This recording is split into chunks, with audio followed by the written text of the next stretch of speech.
네, 먼저 청주 상당 재선거와 관련한 얘기를 먼저 해보려고 하는데요. 사실 저희가 저희 프로그램에서 여러 번 이 얘기가 있었습니다. 근데 이제 정말 시간이 얼마 남지 않아서 이제 곧 이제 있을 예정인데, 일단 이 청주 상당 재선거와 관련해서 각 당의 분위기가 좀 어떤지 이 부분을 먼저 좀 들어보고 싶은데, 예, 민주당 먼저 한번 들어보겠습니다. 민주당은 오리무중이니까 먼저 좀 해주면 될 것 같아요. 네. 역시 그러면은- 오리무중은 예. 저 국민의힘도 똑같고요. 아마 정의당도 심상정 대표가 갑자기 전면 재검토하겠다 이렇게 하면서 이제 다 오리무중이 된 것 같습니다. 기본적으로 국민의힘은 지금 선거, 대통령 선거와 이번에 이제 같은 날 치러지고 연동돼 있잖아요. 그런데 전체적으로 지지율을 앞서다가 이제 상대적으로 다시 떨어졌다가 밑바닥을 다지면 약간 올라가는 이제 이런 분위기 속에서 있는데, 그러다 보니까 최우선이 이제 다 대선에 이제 집중이 돼 있는 거죠. 그러다 보니까 각 지역에서 뛰시는 분들도 이거 대선에 올인하고 정권 교체에 최선을 다해야 되는데, 다 일조를 해야 되는데, 이런 어떤 분위기들 때문에 현장에 뛰시는 분들도 멈칫멈칫하는 게 있고, 또 중앙에서 볼 때도 일종의 이제 자기 장사만 하게 되면 이거 뭐 대선에 정권 교체 일조 안 하고 뭐 하는 거야, 또 이런 것까지도 같이 겹쳐 있고, 그런데 이제 물리적 시간은 가까이 오고 해서 여러 가지가 이제 혼재 속에서 아마 다음 주에 소위 말하는 이제 공천관리위원회, 공관위원회를 구성한다고 하니까 조금은 가닥을 잡아야 할 거는 같습니다. 네. 참 엄살도 참 심하신데요. 지금 두 분이 현수막 걸고 싸움을 하니까 그 대선 중에 거기만 선거하는 분위기가 나는 거예요. 저희들이 지금 각 위원회별로 계속 출범식하고 출정식하고 계속 하는 거 언론에 잘 안 나는데, 윤곽근 후보나 정호택 의원이 한마디 하면 훅훅 나는 거예요. 이러니 이거 무슨 대선이 되겠습니까? 그래서 민주당, 중앙당도 고민이 많은 거예요. 그러니까 엄밀한 의미에서 이번 건과 관련돼서 보면 전당원 투표를 하지 않아도 될 만한 그 사항이에요. 그러니까 중앙당에서 그 판단을 할 수 있는 이런 거라고 지금 이제 이쪽 상당부와 관련돼서는 정리를 하는 것 같아요. 그러다 보니까 굳이 전당원 투표가 되지 않아도 후보를 낼 수 있다. 그 건 자체가 우리 당헌당규에 들어가 있는 건으로 보면 해당되지 않는다는 그런 유권 해석을 내놓는 이런 부분들이 또 있고, 그래서 후보를 내는 게 낫냐 안 내는 게 낫냐. 그런데 이미 야당 쪽도 그렇고 정의당 쪽도 그렇고 워낙 막 난리를 쳐가지고 마치 내면 안 되는, 네. 이게 뭐 당헌당규에 걸리는 듯하게 이미 분위기가 돌아가서 굉장히 좀 어려움에 처해 있습니다. 그래서 당내를 이렇게 제가 서울 오가면서 중앙당 입장을 좀 보니까 뭐 여러 가지로 계산을 좀 하는, 그 선거 공학을 좀 하는 사람들은 거기를 냈을 때하고 안 냈을 때 대통령 선거, 어쨌든 러닝메이트니까 대통령 선거에 조금이라도 표가 더 많이 나오는 방식을 선택할 수밖에 없는데, 안 내가지고 저쪽 판만 막 만들어줬을 때는 이게 차이가 좀 몇만 표 차이가 나는데 이거 너무 아깝다, 이런 이제 생각을 가지고 어떻게 거기서의 선거 결과와 당락과 상관없이 후보를 내서 거기서 전투를 벌이게 해야 된다, 이런 입장이 이제 있는가 하면, 또 한쪽으로는 이미 분위기가 뭐 무슨 내니 안 내니 해서 얘기가 되어 있으니 이게 차라리 이번에 깔끔하게 안 내고 그냥 그 뭐 차포 띄고 한번 붙자. 그러니까 이제 뭐 전략가들은 어떻게 차포를 띄고 하냐, 뭐 파란 짝 내주고 하자, 뭐 이런 고민이 많습니다. 민주당에서. 그 고민에 정답이 하나 있는 것 같습니다. 결국은 대선 주자의 지지율인 것 같습니다. 지금 이제 아까 당헌당규의 해석까지 말씀하셨는데, 그건 이제 약간 법률적 영역일 것 같고요. 그래서 근데 일반 우리 지역 유권자분들이나 국민들의 정서로 보면 그게 해당이 안 된다라면 아마 쉽게 납득하기는 조금 어려운 면은 있을 것 같고요. 한 가지 제가 이제 농담으로 말씀드렸지만, 대선 후보의 지지율과 연동돼 있다는 게, 지지율이 이재명 후보께서 많이 처져 있을 때는 안 내자라는 게 거의 압도적으로 안 내는 것처럼 실제 지역 언론에 많이 보도가 됐습니다. 근데 이제 역전이 되고 나서 이거 내야 된다라고 하는 게 또 훨씬 많이 올라왔습니다. 그래서 제가 보는 현지에서는 결국 대선 후보의 지지율이 떨어지면 절박성으로 인해서 안 내실 것 같고, 만약에 앞서 있으면 또 내시지 않을까, 이렇게 생각을 해봅니다. 최근에 이제 여론조사를 좀 살펴볼 필요가 있어요. 모 방송국에서 지역에서 이제 여론조사를 했는데, 정호택 전 의원이 워낙 앞서가는 이런 여론조사고, 민주당 후보로는 뭐 전부 고만고만한 이런 이제 상황이라 굉장히 좀 어려운 상황이긴 한데 그 여론조사에서 좀 눈여겨봤었던 게 뭐냐면 민주당이 후보를 그러니까 결격 사유가 있음에도 불구하고 내는 게 좋겠느냐는 문항을 넣었더니 무려 51%가 후보는 내야 한다 이렇게 나온 거예요. 그래서 그것도 근거가 지금 되고 있는 거거든요. 아니 유권자들은 다 내라고 하는데 왜 안 내냐 이걸 우리 스스로 파란짝 자르고서 어떻게 선거운동을 할 수 있겠느냐 이렇게 이제 얘기를 하는 거고요.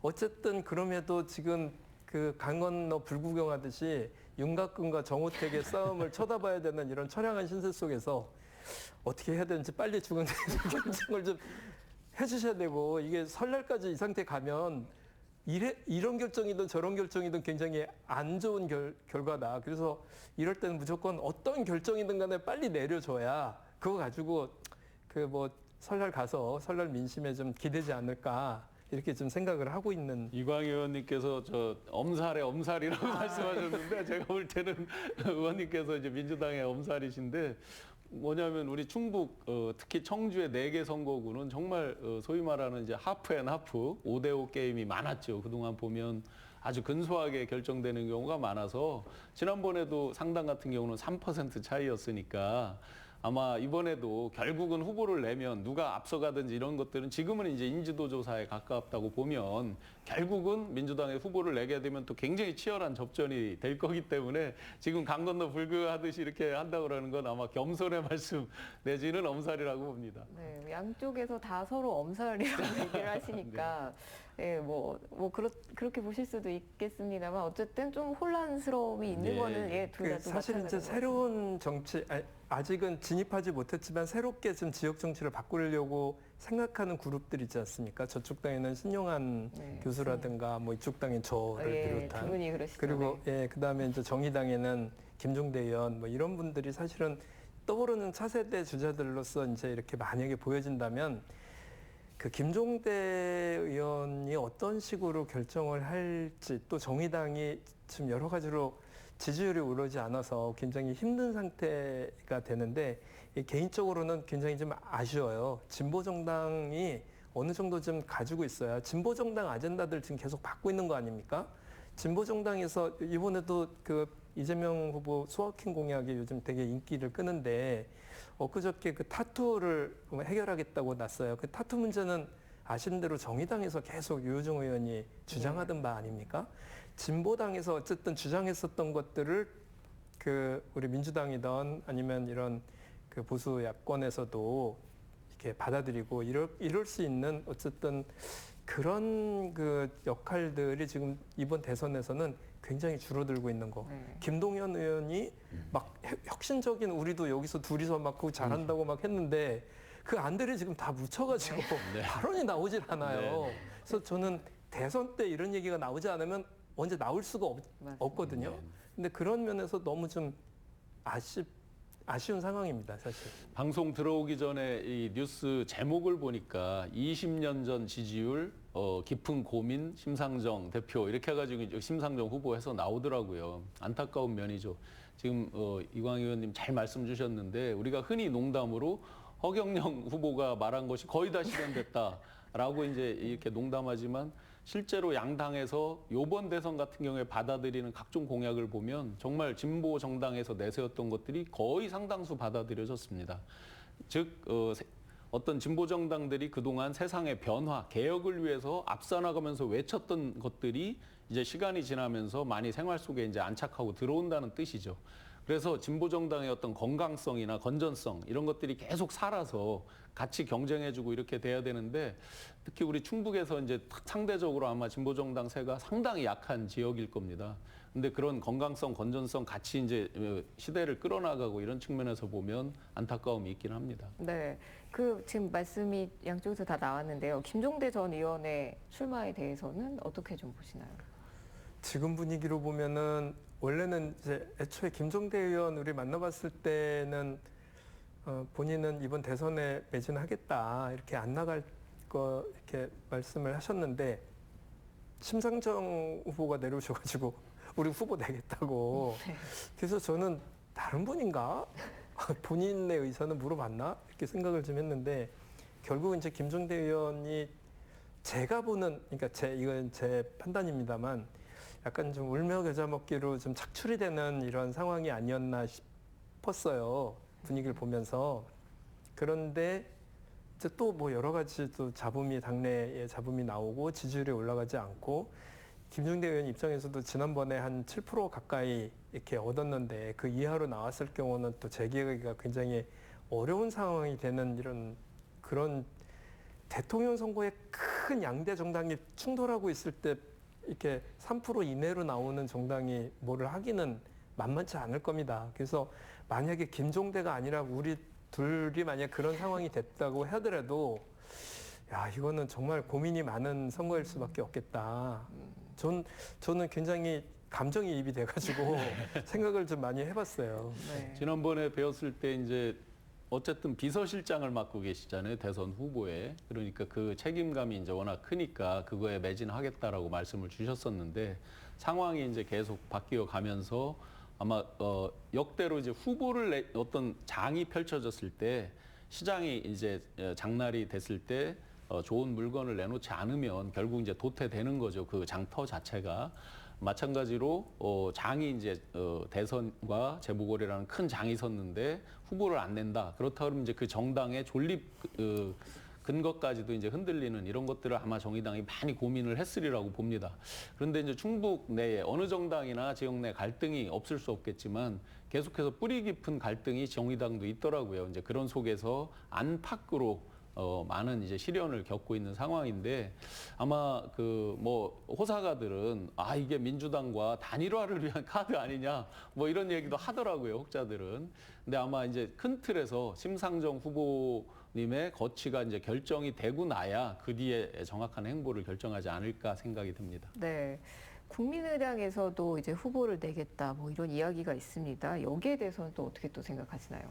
그 신용훈 교수 말씀하신 대로 정당의 어떤 자기 아이덴티티를 갖기 위해서는 후보를 내야죠. 장이 열렸는데 뭐 장을 펼치질 않는다, 보따리를 풀지 않는다 그러면 이제 그 정당은 사실은 필요하냐 안 하냐 막 이런 것까지 밀리기 때문에 결국은 좀 내야 된다고 보고요.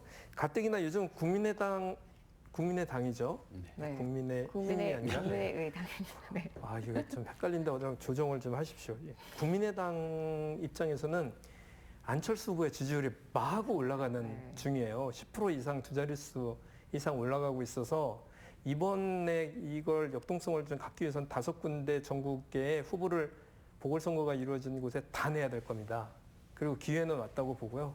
지난번 총선 때는 후보를 안 내는 전략을 썼거든요. 그런데 이게 후보를 내게 되면 제가 보기에는 단일화 전선에도 약간 좀 금이 가지 않을까 하는 좀 생각은 들지만 이게 단일화 연동이 돼 있는 결정이라고 생각이 들어서 만약에 후보를 내겠다고 하면 5군데를 다 내면 단일화도 약간 부정적 기류가 흐르는 거 아니겠나 이런 생각이 저는 좀 들었습니다. 정확하게 네. 짚어주신 것 같습니다. 그 어떤 협상의 기술로 보더라도 그 협상력을 높이기 위해서는 만약에 단일화 협상을 염두에 둔다면요. 국민의당 입장에서 당연히 5군데 후보를 낸다라고 하는 게 맞죠. 그리고 전면에서는 단일화는 없다. 이렇게 이제 말을 하는 게 협상의 기술에서는 아주 기본이겠죠. 그러면서 이제 그걸 통해서 조정을 해나가면서 이제 결국 협상을 통해서 완결을 해야 될 텐데 어찌됐든 5군데를 다 냈을 때 어떤 문제가 생기냐면 상대 당인 국민의힘 입장으로 보면 각 그 해당 지역의 지역위원장들이 또 흔들립니다. 그냥 해당 지역만 흔들리는 게 아니라 전체 원외위원장님들이 상당수가 또 흔들려요. 왜냐하면 단일화, 그 다음에 이제 합당이 될지 아닐지는 모르지만 그런 게 이제 연쇄적으로 예상이 되기 때문에 다 흔들린다. 근데 뭐 흔들린다 그러면 상대적으로 선거운동을 덜 할 수가 있습니다. 최악의 경우에. 이런 것까지를 다 감안을 해서 이제 국민의힘도 준비를 해야 되겠고 국민의 당 입장으로만 본다 그러면 당연히 후보를 낸다 그래야 소위 이제 협상력, 바게닝 파워가 세지겠죠. 네. 이번 이제 대선의 특징은 대선이 3월 9일 날 끝난 후에 바로 3개월 은 6월 1일 날 지방선거가 있다는 점이 좀 다른 점이에요.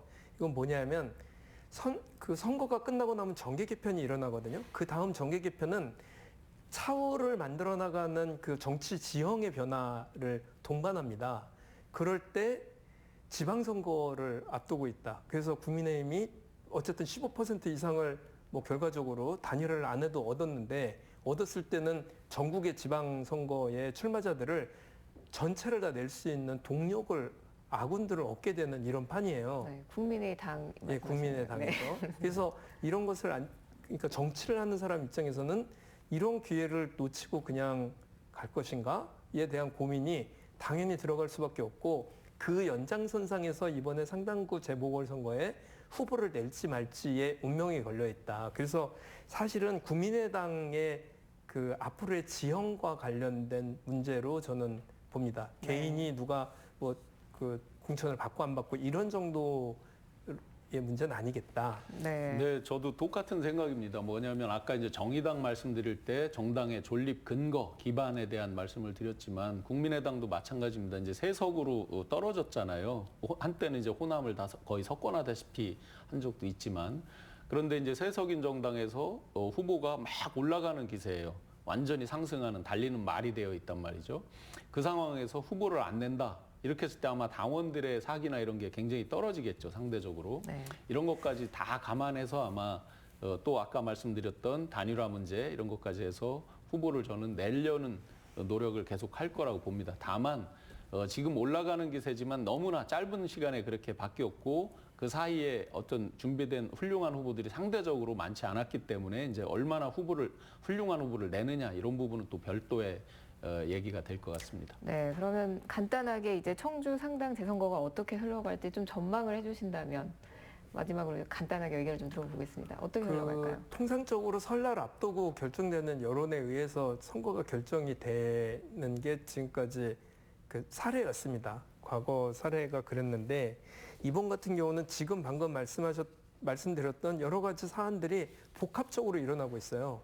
정의당이 변수가 될지 국민의당이 변수가 될지 전혀 모르는 상태고 국민의당이 냈는데 중앙처럼 15%를 가지고 온다 그랬을 때는 아마 국민의힘도 굉장히 큰 타격을 입을 수밖에 없을 거다 이런 거고 다만 민주당이 또 후보를 내느냐 안 내느냐에 따라서 또 굉장히 변수가 많기 때문에 상당구를 지금 전망하기는 굉장히 어렵고 네. 다음 주쯤에 나오거나 그 다음 주에 중앙당의 결정을 보면서 정의당의 판단, 민주당의 판단, 그리고 국민의당의 판단들이 있고 난 다음에서야 이게 좀 싸움을 해볼 만하다는 판단을 하지 않을까. 지금은 저는 이렇게 판단하기가 좀 어렵습니다. 네, 그 일부 지역 언론에 보면 이달 말에 이제 양당이 후보를 결정할 거다 이렇게 이제 보도를 하고 있던데요. 제가 개인적으로 예상을 해보면 2월 13일, 14일이 후보 등록일입니다. 근데 이번 케이스는 3월 9일 날 대통령 선거와 같이 맞물려서 치러집니다. 그렇기 때문에 양당에서 끝까지 대통령 후보의 어떤 그 국정 철학이나 컨셉 이런 거랑 맞춰서 후보를 내려고 노력을 할 것이고 또 민주당은 후보를 내느냐 안 내느냐에 대한 아주 원천적인 고민부터 같이 있기 때문에 제가 추정해 보면 굉장히 2월 13일 임박한 때까지도 양당이 굉장히 고민을 많이 할 거다. 그래서 후보는 거의 뭐 2월 둘째 주 가까이 가야 결정이 되지 않겠나라고 생각은 되고요. 뒤집어서 그만큼 현장에 뛰는 분들도 고생이 많은 거고 유권자분들도 상대적으로는 혼란할 수 있을 거고요. 다만 이제 결과에 있어서는 특출난 개인기가 아니라 그러면 대부분 이제 대선하고 같은 날 치러지기 때문에 대선 결과랑 많이 연동이 되겠죠. 네, 그러면 일단 좀 후보가 좀 결정이 되고 나서 다시 또 좀 전망을 한번 해보도록 네. 하겠습니다. 네, 다음으로는 말씀드렸던 동남 4군에 대해서 좀 정치 지형에 좀 변화가 있을 것 같아서 이 부분에 관해서 좀 얘기를 해보겠습니다. 동남 4군이라고 하면은 영동, 보은, 옥천, 괴산 이 지역을 말하는데요.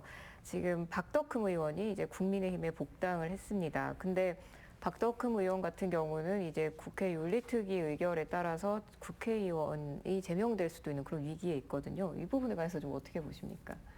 네, 의광 의원님 얘기하시는 게 좀 더 낫겠죠? 아마 이 부분은. 지금 이제 그 일단 박덕흠 의원을 복당시킨 국민의힘이 하면 안 되는 짓 했다 이렇게 생각을 합니다. 이거 그러니까 19대 20대 때 국회 그 국토교통위원 시절에 어쨌든 가족 회사에 피감기관 공사를 수주하고 이런 특혜를 일으켰다는 문제 때문에 그때도 사실은 제명이거나 이런 게 아니라 탈당을 요구해서 탈당을 시키지 않았습니까?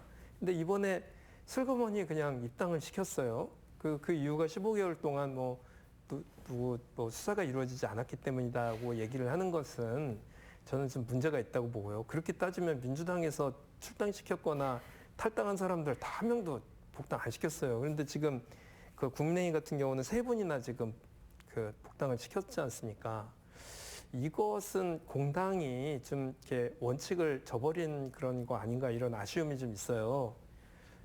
특히나 이제 우리 지역의 이 박덕흠 의원의 경우는 이게 사이즈가 워낙 크지 않습니까? 국민의 공분도 많이 샀고 그런데 이분을 이제 복당시킴으로써 문제가 불거졌고 다만 이제 이번에 어쨌든 윤리심사자문위원회 그러니까 국회 윤리위원회에서 국회 윤리심사자문위원회를 따로 만들어요. 그 이유는 외부의 의견들을 듣기 위해서 8분으로 심사자문위원단을 만듭니다. 거기에서는 8명 전원 일치로 3명에 대해서 제명 의결을 해달라 이렇게 다시 윤리심판위원회로 올렸거든요. 윤리심판위원회에서는 그 의견을 무시할 수 없을 겁니다. 그러면 이제 본회의로 올라가서 본회의에서 처결이 되는데 이 3번이 현재 올라와 있어요. 그래서 이 만장일치로 올라온 이 안에 대해서 국회가 어떻게 판단을 할 것인가 이걸 좀 지켜봐야 되지 않겠나 이렇게 생각을 합니다. 네. 대선을 이제 앞두고 양 당에서 뭐 소위 이제 대사면 하듯이 이제 그 정부에서 대사면 하듯이 모든 과거를 묻지 않고 다 입당하겠다.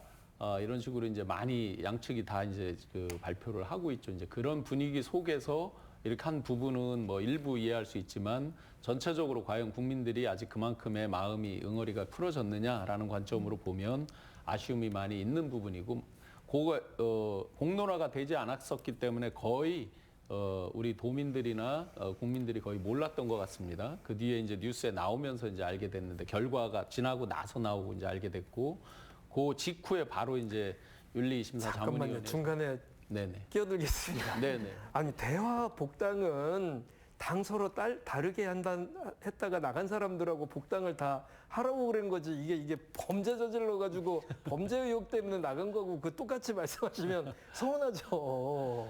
하여튼 그 중간에 이제 그 윤리심사위에서 그 제명 결정을 했으니까 그 부분은 뭐 법적 구속력은 아니지만 아마 그 부분을 그 국민 여론의 대의격이라고 보면 대표격이라고 보면 피해가기도 상당히 어려운 면도 있을 겁니다. 그래서 아마 그 결과를 국민들이 많이 귀추를 아마 주목해서 볼 것이고요.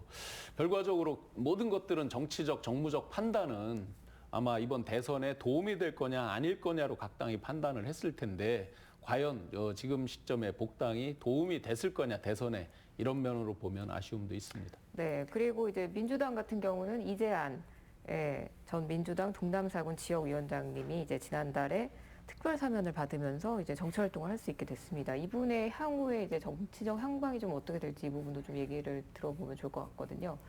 어떻게 보십니까, 이거는? 일단은 이제 그쪽 사면 복권이 됐는데 이 박덕흠 의원의 거취와 관련이 있어요. 박덕흠 의원이 만약에 이번에 뭐 국회의원을 직을 내려놓게 됐다 이런 판단이 국회에서 나왔을 때는 내년 4월에 이제 현재 있는 곽상원 위원장하고 경쟁을 좀 하게 되는 거죠. 근데 그런 상황이 되든 안 되든 상관없이 동남사구는 이재한 의원이 아버지 때부터 이루어왔었던 정치적인 어떤 기반이 있는 곳이고 곽상원 위원장이 현재 지난번 총선을 거치면서 또 새롭게 좀 대두된 측면이 있기 때문에 동남부 사군을 위해서만 보면 그분들 생각 안 하고 보면 민주당 입장에선 그런 식의 건전한 경쟁이 그쪽에 침체돼 있었던 민주당에게 어쨌든 활력을 가져올 수는 있겠다 이런 생각은 좀 들고요. 박덕흠 의원 건과 관련돼서 우리 신영환 교수님이 굉장히 난처해 하시잖아요. 이거 이렇게 슬그머니 꼬리 자르기 하시면 안 되는 네. 겁니다, 이거. 예, 뭐 시간적인 문제도 있었기 때문에 이 정도로 넘어가겠습니다. 이재한 네. 이제 이재한 전 위원장님의 이제 사면 복권과 함께 곽상원 위원장과의 이제 경쟁 구도가 꽤 흥미롭게 갈 것 같습니다. 박덕흠 의원께서 제명 결정까지 받았지만 지난번에 이제 총선에 보면은 굉장히 높게 득표를 했어요. 60%대를 득표를 하고 최근에 보면은 계속 그 지역에서 입지는 여전히 탄탄하시다고 해요. 그런 면과 맞물려서 정말 이 두 분께서 같이 경쟁하고 하면서 어떤 새로운 바람을 일으키고 한다고 하면 이번 재보궐 지역이나 이런 건 아니지만 향후에 동남부 4군의 어떤 정치 지형에 있어서 큰 변화도 가져올 것 같습니다. 네. 이번에 저희들은 그래서 그런 의미에서 보면 민주당 입장에서 보면 위원장 한 명이 뛰는 게 아니라 두 명의 위원장이 이번 대선과 관련돼서 뛰게 되는 그런 거고요. 지역으로만 보면 충북에서는 박덕흠 의원권이 국민의힘에 여러 가지 제가 보기에는 도움이 되기보다는 약간 좀 그 공격의 대상이 되는 이런 상황이 되기 때문에 충북 지역의 정치 지형으로 보면 우리로서는 그렇게 나쁘진 않다. 다만 이제 그 현재의 민주당 도당이 약간 공격적인 포지션을 잘 못 잡는 것 같아요. 좀 약간 유한 편이어서 이에 대해서 어쨌든 지역민들이 나서서 피켓 시위도 하고 이러고 있는 걸로 알고 있는데 그런 게 선거에 영향을 일부 좀 주지 않을까 이런 기대감을 좀 가지고 있습니다. 네, 이제 이광희 의원님은 이제 박덕흠 의원의 복당이 이게 민주당에게 나쁘지 않다. 지금 이렇게 좀 평가를 하시는 거 그렇게 아닌가요? 하면 안 되는 건데 네. 정치 공학적으로 보면 어쨌든 도민 입장에서는 분노를 좀 같이 해야 되는 거 아니냐 이런 생각이 들어요. 그래서 일부 언론에 보면 박덕흠 의원의 복당을 걸어서 상당도 출마시켜야 된다라는 게 나와 있어요. 네. 그럼 신영환 교수님께서 야. 보시는 그 이재한 그 전 지역위원장의 그 지금 이제 정치 활동이 시작이 됐을 때 좀 어떻게 이제 이 동남 4군이 어떻게 변화가 있을 것이라고 좀 워낙 뿌리가 깊고요. 아버님 때부터 이제 워낙 그게 뿌리가 깊고 또 본인도 JC라든지 각종 그 사회 활동 또 중기 중앙회 수석부회장을 하신 걸로 알고 있거든요. 그런 활동을 통해서 기업인으로서 또 지역에서 어떤 밀착해서 하는 부분들 풀뿌리까지 그 아버님 때부터 다져온 거 이런 부분에서 상당히 강력할 수가 있겠다. 다만 이제 그 사면복권의 과정이라든지 그 이전에 있었던 이런 부분의 이미지를 어떻게 극복하는 부분이 남아있을 거고요. 또 곽상원 변호사 같은 경우에는 이제 장인어르신 노무현 대통령의 그런 부분들, 이미지와 이런 거 같이 있기 때문에 두 분 간의 하여튼 경쟁은 굉장히 치열하게 갈 것이고 만약에 상대적으로 이제 젊은 분들이니까 그 경쟁이 불꽃을 튀면서 건전한 쪽으로 간다 그러면 동남 4군의 분위기도 꽤 바뀔 수도 있겠다라는 생각이 듭니다. 네, 마지막으로 이광희 의원님께도 예측을 한번 들어보겠습니다. 그 국민의힘이 박덕흠 의원과 관련돼서는 이미 작년 12월 달에 그 아마 공동총괄선거대책본부장으로 그 선임을 했다가 그게 이제 문제가 되니까 1시간 만에 그 이제 철회를 했었던 그런 이제 전력이 있어요. 그러니까 그 박덕흠 의원을 어떤 식으로는 이번 선거에 활용을 해야 되겠다는 생각들을 가지고 있었던 것 같아요. 저는 제 생각은 이렇게 해가지고는 정치 발전이 되지 않는다. 새로운 신진들에게 기회가 이렇게 되면 또 다른 사례가 되면서 저렇게 가도 되는 거라고 생각할 수도 있겠다는 생각이 들어서 이에 대해서는 좀 강력하게 어쨌든 그 문제 제기를 해야 된다고 보고요. 네. 그리고 동남 4군뿐만이 아니라 충청북도 전체의 그 선거판 어쨌든 대선으로 가고 전국 지형에 영향을 미치는 곳이 충북이라서 바로미터가 여전히 될 것 같은 그런 느낌과 분위기를 굉장히 많이 받고 있거든요. 네. 그렇게 되지 않을까 싶습니다. 네. 최근에 우리 충북 전체 이제 대선과 이런 여론조사 분위기를 보면 확 바뀌지는 않더라고요. 미세하게 이렇게 좀 천천히 바뀌었다가 또 천천히 바뀌었다가 양쪽으로 하면서 오히려 이제 제가 인근에 비교하는 이제 충남이나 강원 같은 경우는 소위 이제 업다운이 굉장히 심해져 있더라고요. 근데 충북은 그렇게 그보다는 진폭이 좀 좁은 걸로 이렇게 보여졌는데 아마 굉장히 합리적인 선택을 우리 충북도민들이 항상 했기 때문에 그게 결국은 캐스팅 보트가 된 거 아닌가. 그래서 이번에도 아마 굉장히 합리적 충북인의 선택으로 마지막 정답은 기결이 될 거다. 그게 상당이 되든 네. 대선이 되든 그런 생각이 듭니다. 네, 여기까지 들어보도록 하겠습니다. 얼마 후 치러질 3월 대선과 청주 상당 재선거 그리고 6월 지방선거를 앞두고 충북 정치 지형에 상당한 변화가 예상되면서 지역민들의 관심이 쏠리고 있는데요. 각 당에서 어떤 후보가 어떤 선거에 나오게 될지 앞으로의 상황을 지켜봐야 할 것 같습니다. 오늘 시사공방은 여기서 마치겠습니다. 함께해 주신 시청자 여러분 감사합니다.